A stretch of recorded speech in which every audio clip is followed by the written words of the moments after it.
देखिए इस prime time में आपका स्वागत है। मैं हूं आपके साथ सना वारिस। 1 दिसंबर 2022 से भारत ने G20 की अध्यक्षता की शुरुआत की।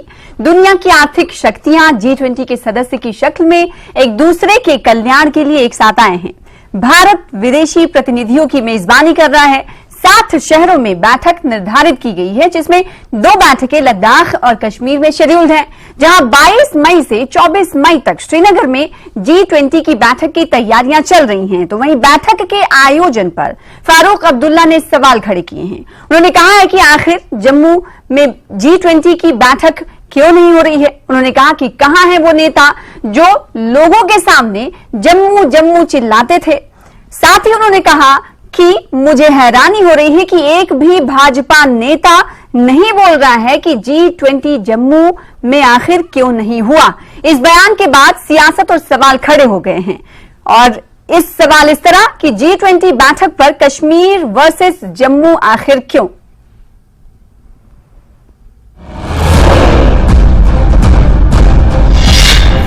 क्या जम्मू के लोगों के लिए G20 यहाँ नहीं होना चाहिए था?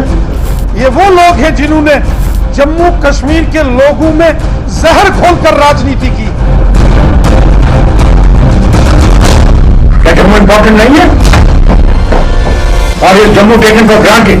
आज पूरे जम्मू कश्मीर में अमन है, चैन है, भाईचारा है।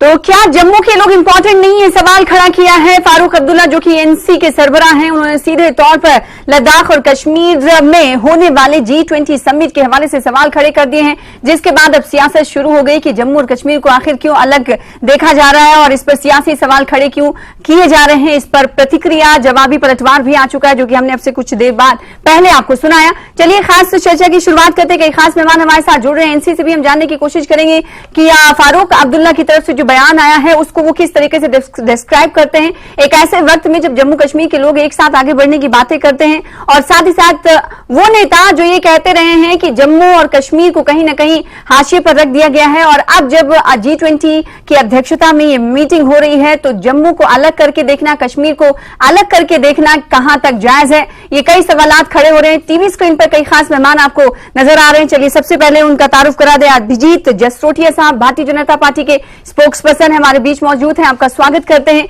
इसके अलावा एक और खास मेहमान आपको नजर आ रहे हैं, संजय सराफ साहब, जो कि नेशनल जनरल सेक्रेटरी राष्ट्रीय लोक जनशक्ति पार्टी के, आपका भी स्वागत करते हैं इस खास डिबेट का हिस्सा बनने के लिए। और साथ ही साथ एक और खास मेहमान आबिद हुसैन साहब, जो कि सीनियर लीडर हैं जम्मू कश्मीर पीपल कॉन्फ्रेंस के, आपका भी वेलकम करते हैं इस खास डिबेट का हिस्सा बनने के लिए। इसके अलावा जिस पार्टी के नेता की तरफ से यानी एनसी की तरफ से जो प्रतिक्रिया आई है, फारूक अब्दुल्ला साहब की तरफ से प्रतिक्रिया आई है, उनके स्पोक्स पर्सन को भी हमने बुलाया है, इस डिबेट का हिस्सा बनाया है। उनका इंतजार है, जो कि आपको बता दें कि एडवोकेट मुजफ्फर इकबाल खान की शक्ल में सीनियर लीडर हैं, जो कि एनसी के वो हमारे साथ अब से कुछ देर बात होंगे।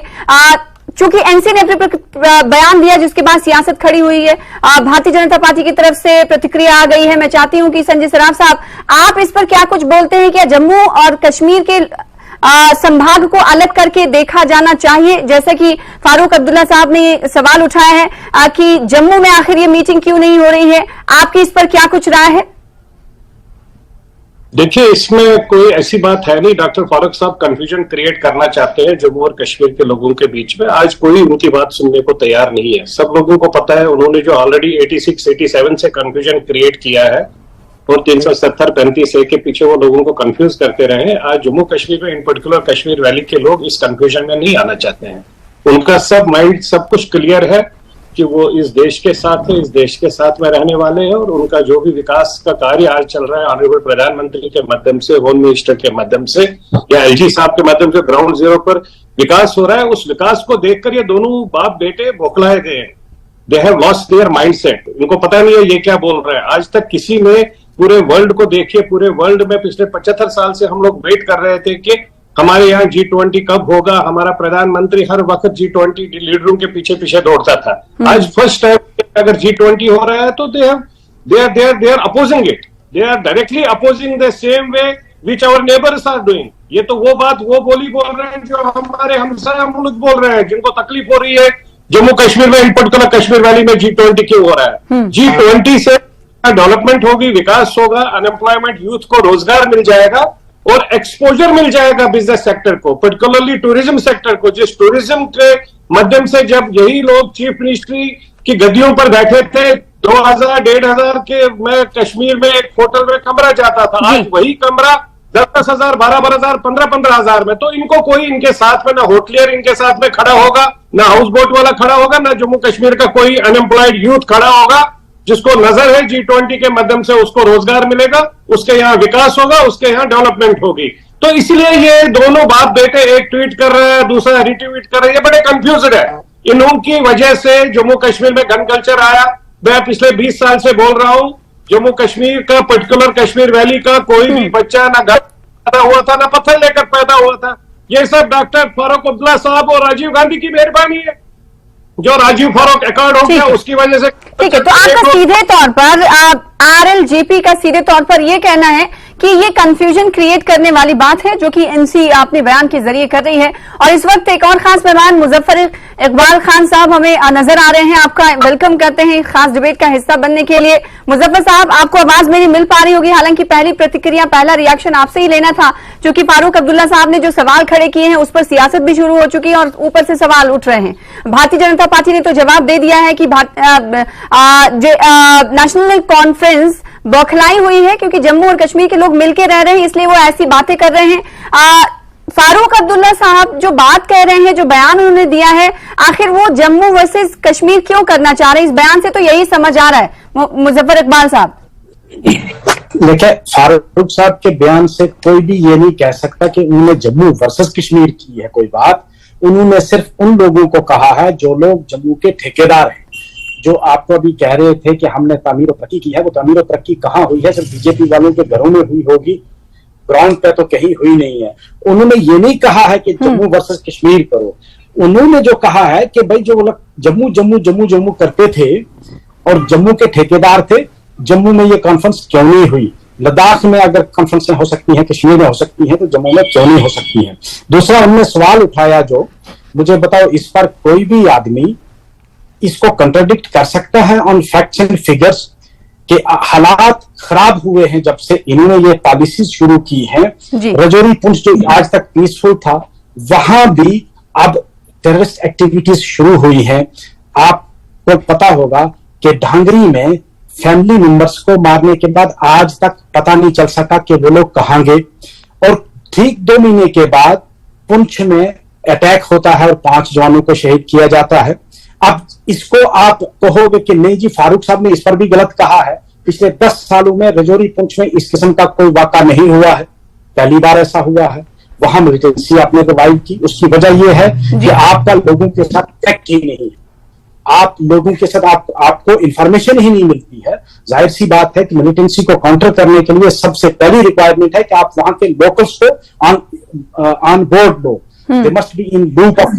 वो नहीं हुआ है। वो असल में गवर्निंग बॉडी का, गवर्नेंस का, सिक्योरिटी फोर्सेस की एजेंसीज का लिंक खत्म हो गया लोगों के साथ। मिलिटेंसी फिर रिवाइव हो गई वहां। इसका जिम्मेदार कौन है? इसका जिम्मेदार फारूक अब्दुल्ला तो नहीं है ना, क्योंकि फारूक अब्दुल्ला साहब तो पावर में नहीं है। 2014 के बाद यही पावर में है। यही बीजेपी पार्टी जो आज बड़ी बड़ी बुलंद दावे करते हैं, उन्हीं की सरकार 2014 से लेकर आज। मुजफ्फर इकबाल खान साहब, आपसे मैं सवाल करना चाहती हूँ। ठीक है, आप अपनी बातें कह रहे हैं और बयान को कहीं ना कहीं डिफेंड भी कर रहे हैं। मेरा सवाल ये है, जब बाइफर्केशन हुआ था उसके बाद स्टेट से यूटी बनाई गई थी, तो लद्दाख अलग हुआ था, जम्मू कश्मीर एक साथ था। तो अभी जो जम्मू और कश्मीर की शक्ल में अगर हम ये देख रहे हैं कि अगर इस नजरिए से देखा जाए तो इसमें कोई गलत बात नहीं है जो जिसकी तरफ अंदेशा फारूक अब्दुल्ला साहब कर रहे हैं। इसमें सवाल खड़े होने की बात ही नहीं होती। इसमें कोई, अगर इस नजरिए से देखें तो बात की बाइफर्केशन के बाद, बताओ, बाइफर्केशन के बाद भी जम्मू कश्मीर, उन्होंने ये नहीं कहा कि जम्मू में नहीं हुई है तो कश्मीर में क्यों हुई, ये नहीं कहा। उन्होंने कहा जो लोग कल जम्मू जम्मू करते थे, हाँ, उन्होंने उन्होंने जम्मू में भी ये कॉन्फ्रेंस कम से कम 2 दिन करवानी चाहिए थी। अगर 2 दिन वहां रहे हैं, 2 दिन यहां भी हो सकती थी वो। ठीक है। उसमें आबिद हुसैन साहब हैं, जम्मू कश्मीर पीपल्स कॉन्फ्रेंस के नेता हैं, हमारे बीच मौजूद हैं। आबिद साहब, आप क्या कुछ राय रखते हैं इस पर? फारूक अब्दुल्ला साहब ने जो प्रतिक्रिया दी है, बयान दिया है, उसके बाद हम देख रहे हैं कि सियासी प्रतिक्रियाओं का रद्दमल का दौर शुरू हो चुका है। आपका क्या कुछ ख्याल है? देखिए जी, ये मसला जो है कि अभी मुजफ्फर साहब जो बात तो कुछ और थी, फारूक साहब के बयान पर हमने बात करनी थी, वो लेके बैठे मिलिटेंसी राजौरी पुंछ। अगर उस पर बात करें हम तो बेसिक कॉज ये जो मिलिटेंसी का है, जो जम्मू में या राजौरी में, पुंछ में या पहले कश्मीर में था, इसका बेसिक टूल कौन था? फारूक अब्दुल्ला। फारूक अब्दुल्ला की नेशनल कॉन्फ्रेंस अगर वो 87 में रिग नहीं करते, यहां मिलिटेंसी होती नहीं। ये क्या बात करते हैं? और ये इनका हमेशा रहा है, वो तीरा रहा है इनका, ये हमेशा से प्रैक्टिस रही है। जब ये इख्तिदार में होते हैं तो दिल्ली जाकर एक बयान देते हैं और कश्मीर में दूसरा बयान देते थे। फारूक साहब से कोई चीज आप ये ना समझ लीजिए कि वो किसी भी वक्त कुछ भी कह सकते हैं, क्योंकि उनका कोई भरोसा नहीं। वो क्या कहेंगे, तो इसका मतलब ये कि वो जम्मू में थे तो जम्मू के समर्थन में, हिमायत में उन्होंने बयान दे दिया? नहीं, किस लिए? ये क्या वजह क्या है? वजह यह है कि जम्मू में नेशनल कॉन्फ्रेंस की जो फुटिंग है वो कमजोर है। जम्मू वालों को प्लीज करने के लिए, देखो भाई जम्मू वालों को भूल गए, क्यों भूल जाएंगे? न जम्मू अलग है न कश्मीर है, ये एक दोनों बराबर है। जैसे हम कश्मीरी हैं वैसे जम्मू है, हम आपस में भाई भाई हैं। ये फूट डालो, ये अंग्रेजों वाली पॉलिसी है, आपस में फूट डालो और राज करो। जम्मू वालों की सिंपैथी गेन करने के लिए, देखो जम्मू वालों कॉन्फ्रेंस श्रीनगर में हो रही है, आपको भूल गए। कौन भूल गया? क्यों भूल जाएंगे? जो कुछ भी बेनिफिट मिलेगा, हाँ। हम दोनों स्टेटों को तो मिलेगा इससे, कोई अलग अलग नहीं है। सिर्फ इसमें भूलने वाली कोई बात नहीं हुई है। भाई भाई में जम्मू कश्मीर के लोग, ऐसा जेके एनसी का भी कहना है। अभिजीत जसरोटिया जो कि भारतीय जनता पार्टी को रिप्रेजेंट करते हुए इस बीच हमारे साथ मौजूद हैं।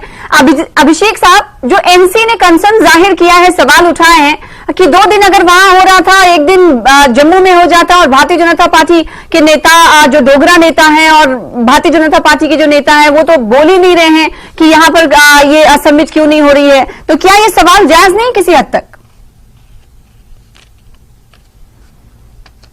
आज फारूक साहब के बयान है, उनके 3 बयान थे। तीनों बयानों को मैं एक एक करके जहां से उनका जवाब दूंगा। पहली बात जो उन्होंने कही थी वो ये कही थी उन्होंने कि G20 जो है वो कश्मीर में क्यों हो रहा है, जम्मू में नहीं हो रहा है।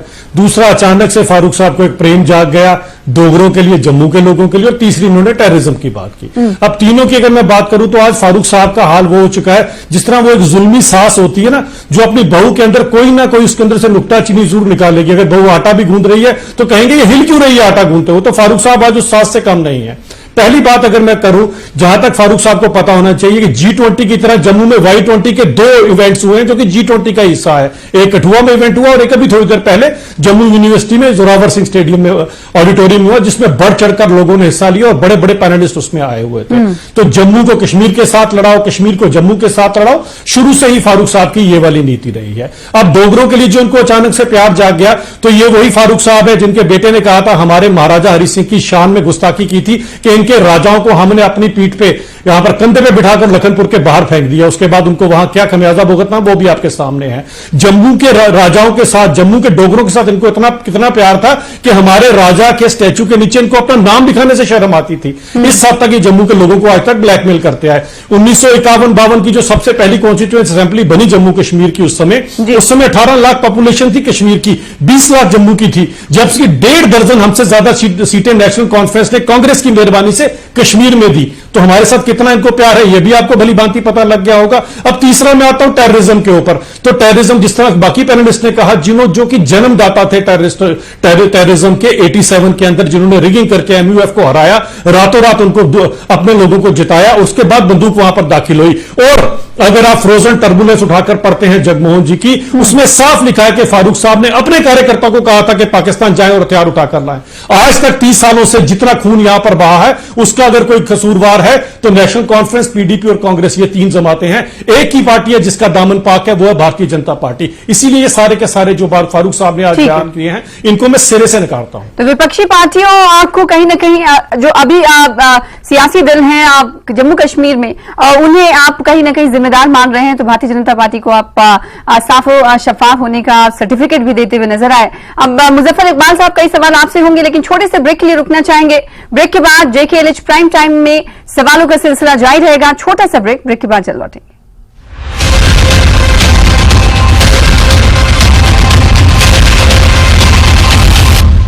ब्रेक के बाद एक बार फिर से आपका स्वागत करते हैं। आप देख रहे हैं JKLH प्राइम टाइम। मैं हूं आपके साथ सना वाइज। के खास मेहमान हमारे साथ मौजूद हैं और हम चर्चा कर रहे हैं फारूक अब्दुल्ला की तरफ से दिए गए बयान को लेकर कि G20 समिट आखिर जम्मू में क्यों नहीं हुआ या फिर जम्मू को नजरअंदाज क्यों किया गया।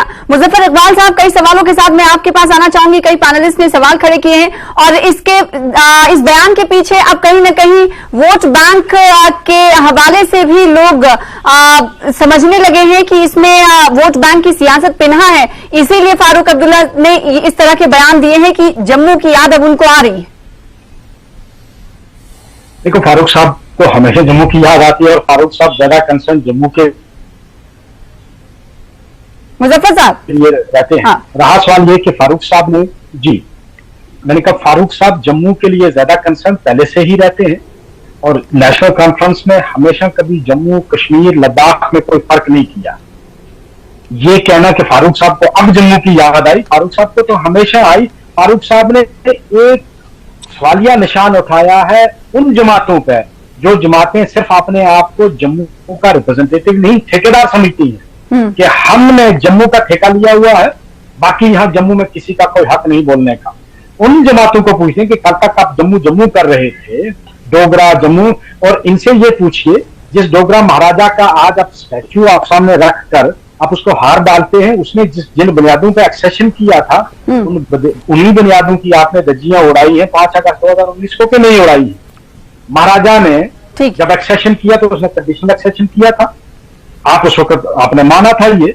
अब उसी महाराजा को अब आप ज्यादा खैरख्वाह बन गए उनके महाराजा। मैं जवाब देता हूं उनको। अरे भाई, महाराजा साहब ने जब इल्हाक किया था तो उन्होंने कुछ शर्तों की बुनियाद पर इल्हाक किया था, जिन शराइत को आपने उनकी धज्जियां उड़ाई हैं।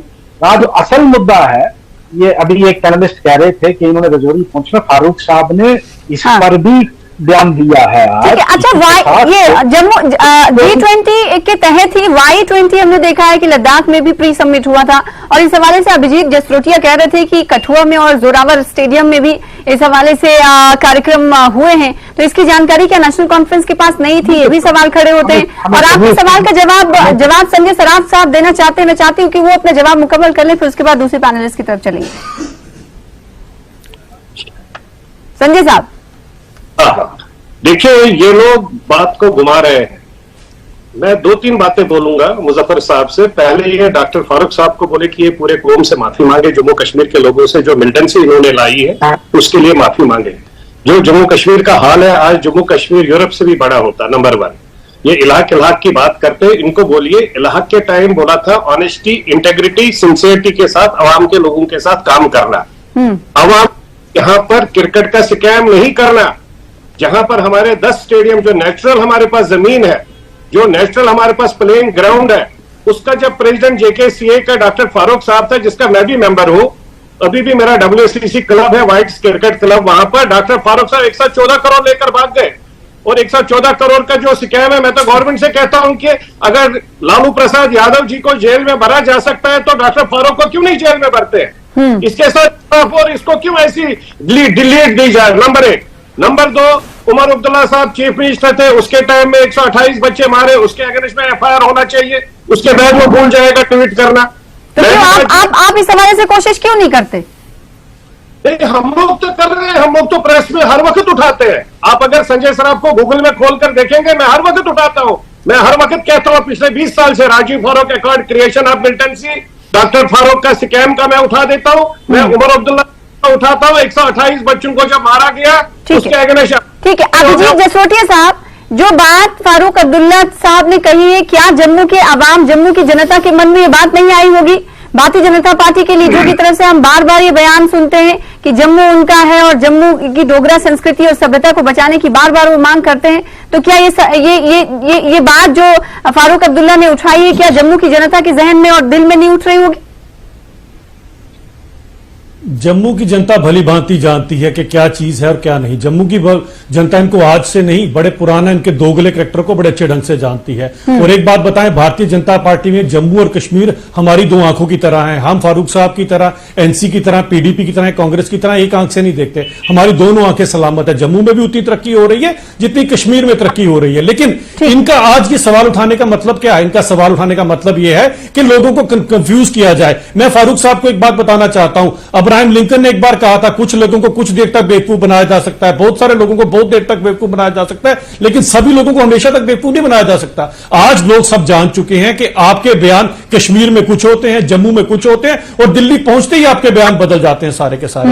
यहां पर जो कुछ भी हम लोगों ने भुगता है इतने सालों से, केवल और केवल फारूक साहब की वजह से भुगता है। और मैं एक बात पूछना चाहता हूं, अभी तो 114 करोड़ की बात की, इनके स्कैम की बात की, मैं पूछना चाहता हूं इनका कौन सा इतना बड़ा खानदानी बिजनेस था? शेख अब्दुल्ला साहब तो टीचर हुआ करते थे, फारूक साहब ने डॉक्टर की डिग्री तो सरकार आपकी है ना, भी नहीं की। आज इनके पास सरकार आपकी है ना, जांच तो बिठा सकते हैं ना आप।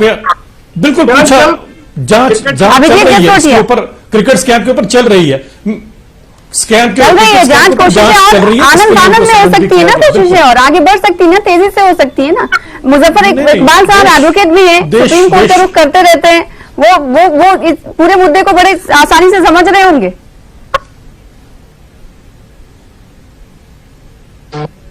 मुजफ्फर साहब, ये जो बयानात वक्तन फवक्तन फारूक अब्दुल्ला साहब की तरफ से जो आते हैं, उसको कोई सीरियस नहीं ले रहा है क्या? आप ये समझा जाए कि जम्मू में कुछ और बयान देते हैं, कश्मीर में कुछ और बयान देते हैं, दिल्ली जाके और बदल जाते हैं। सीरियस देखें, सीरियस जो है वो लोग तो लेते हैं, बाकी सरकार ना सीरियस ले उससे कोई फर्क नहीं पड़ता है, लोग उनको सीरियस लेते हैं। हाँ। फारूक अब्दुल्ला को सीरियस काम नहीं लेगा। दूसरा ये जो दुहाई देते हैं ना कि 84 में जो रिगिंग हुई, मैं नहीं उसको जस्टिफाई करता रिगिंग हुई या नहीं हुई, मुझे उसके बारे में नॉलेज नहीं। 84 में मैं बच्चा था अभी, लेकिन एक चीज मुझे ये बताएं, 84 में अगर रिगिंग हुई, 89 में उनकी सरकार खत्म हो गई, 89 से आज 40 साल हो गए हैं। 40 साल में आप लोगों के दिलों को क्यों नहीं जीत पाए? ये बिल्कुल गलत है कि 84 की अगर रिगिंग हुई भी होगी, मुझे उसका इल्म नहीं है, लेकिन मिलिटेंसी उसका काज नहीं है। 1947 के बाद भी अब हो गई है 87 में रिगिंग हुई थी, 84 में। मुझे बोलने दीजिए ना, आप जब बोल रहे थे मैं नहीं बोला। आपको तो याद भी नहीं आपने कब पाप किया था, आपको तो पाप की तारीख भी याद नहीं है। चुप रहेंगे बराए करम, जब मैं नहीं आपके बीच में बोला, आपके बीच में बोल रहे, वरना मैं भी कर सकता हूँ आपकी तरफ। तो आंकड़े तो सही दीजिए ना, लोगों को क्यों गुमराह कर रहे हैं? आंकड़े तो सही दीजिए। आपको पता ही नहीं जो किया, तो मैं बोलूंगा ना इसके ऊपर। 2.5 साल के बाद हुकूमत खत्म हो गई जी, गवर्नर राज लग गया, मिलिटेंसी उसके बाद बढ़ी। जब फारूक साहब ने गवर्नमेंट छोड़ी, जब जगमोहन साहब आए 89 में, मिलिटेंसी, आर्मड मिलिटेंसी जो है, मुझे अभी भी याद है, जनवरी 89 में स्टार्ट हुई है जो आर्मड रिबेलियन हुआ। ठीक है, उससे पहले भी एक कंस्टिट्यूएंसी वहां है, वो आज भी है, जो कंस्टिट्यूएंसी अगेंस्ट एक्सेशन है। ठीक है, ये इतनी सारी बातें हैं कि वक्त बहुत दरकार होगी इन बातों को करने के लिए। लेकिन सवाल ये उठता है कि हालिया जो बयान दिया गया है उसको सीरियस बहुत सारे नेता ऐसा कह रहे हैं कि नहीं लेना चाहिए। जेकेएनसी भी हमारे साथ, एक सेकंड उनका लास्ट कमेंट में ले लेती हूँ, काफी वक्त से उनके पास गई नहीं। आबिद हुसैन साहब, क्या फारूक अब्दुल्ला के इस तरह के बयानात को जम्मू की जनता या फिर सियासी लीडर, जैसा कि आपने कहा कि उनके बयान के पीछे मकसद होता है, तो क्या इस मकसद को दरकिनार करते उन्हें सीरियस ना लिया जाए? आप ये समझते हैं? मेरे ख्याल से ये बहुत बड़ी गलती होगी अगर उसको सीरियस लिया जाए। वो कभी सीरियस था ही नहीं, न कभी वो सीरियस हो सकता है। ये उसको खानदानी वरासत में मिला है, बाप इसका था, बाप की वजह से ये बना, इसकी वजह से इसका बेटा बना। ये जब खानदानी राज पर उंगली उठाते हैं, पहले अपने गिरहबान में क्यों नहीं देखते हैं? ये फारूक साहब की पुरानी आदत है। ये कल को बोलेगा मैंने कब बोला, मैंने तो बोला ही नहीं था, आपने प्रेस ने गलत दे दिया, प्रेस ने गलत तरीके से मुझे एक्सप्लॉइट किया। ये इसकी पुरानी आदत है, ये हमारे लिए कोई नई बात नहीं। ये नई बात होती तो हम इस पर चर्चा करते। फारूक साहब के इसका मतलब आप सीरियस ही नहीं लेते? साहब कह रहे थे बिल्कुल नहीं, जरा सा भी नहीं। तो मैं बताता हूँ, ये जो बात कर रहे हैं वो तो हम हर वक्त के हर स्टेज पर कहते हैं, वो तो हम हर स्टेज पर हर जगह कहते हैं। आप देखिए, एक छोटी सी मिसाल बताऊंगा मैं। अभी मुजफ्फर साहब कह रहे थे ये मिलिटेंसी की बात कर रहे थे, उसमें अब 2 मिनट जरा मेरा सुनिए। ये जो पहला ग्रुप गया पाकिस्तान आर्म लेने के लिए, उसको यहां उस जमाने में कहा जाता था हाजी ग्रुप। वो जो 5 लड़के थे वो किस पार्टी से बिलोंग करते थे? वो सब नेशनल कॉन्फ्रेंस के साथ बिलोंग करते थे। ठीक है, तो कई सवाल नेशनल कॉन्फ्रेंस में खड़े हो रहे हैं, तो वही इज्तिमाई तौर पर, मजबूरी तौर पर अगर बात करें तो मजबूरी तौर पर तमाम पार्टियों का जो इस डिबेट का हिस्सा है, उनका ये कहना है कि फारूक अब्दुल्ला साहब को एनसी के अध्यक्ष जो है, सरबराह है, उन्हें सीरियस नहीं लेना चाहिए, क्योंकि अभी जो उन्होंने बयान दिया है कि G20 के लिए आखिर जम्मू को क्यों नजरअंदाज किया गया। बहुत शुक्रिया आप तमाम मेहमानों का हमारे साथ जुड़ने के लिए, इस खास डिबेट में हिस्सा लेने के लिए, वक्त देने के लिए बहुत बहुत शुक्रिया। फिलहाल आज के लिए, आज की इस डिबेट में इतना ही। कल फिर हाजिर होंगे बड़े मुद्दे के साथ, तब तक देखते रहिए News 18 JKLH प्राइम टाइम। नमस्कार।